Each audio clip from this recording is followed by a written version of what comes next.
À quoi ça sert? Ça veut dire quoi ça? Pourquoi c'est comme ça? C'est où? C'est qui lui? Un jour, une question. Pourquoi parle-t-on autant de Star Wars? Star Wars, c'est une série de films de science-fiction, une saga dont le premier film est sorti en 1977, quand tes parents étaient enfants. 2 autres films ont suivi pour former une première trilogie. Ces 3 films ont beaucoup marqué l'enfance des adultes d'aujourd'hui. Puis en 1999, une nouvelle trilogie est sortie. 20 ans après, la saga a été relancée. Mais si ces nouveaux films ont rencontré du succès auprès du jeune public, les fans de la première trilogie n'y retrouvent pas l'esprit de la saga. Alors, la nouvelle trilogie, elle va être bien? C'est le défi. Le réveil de la force. Le premier film de la trilogie 2015 doit renouer avec l'ambiance des films des années 1980.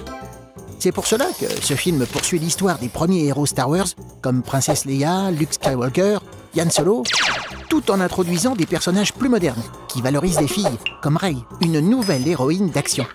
Star Wars est un phénomène culturel qui rassemble les parents et les enfants autour d'une même passion.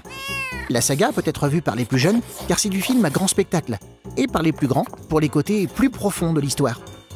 Certaines répliques sont devenues cultes, comme « Je suis ton père », quand Dark Vador révèle son secret à Luke Skywalker. Et la saga Star Wars a envahi les magasins. Jouets, mais aussi chips, stylos et même des slips. Comme quoi, Star Wars est partout.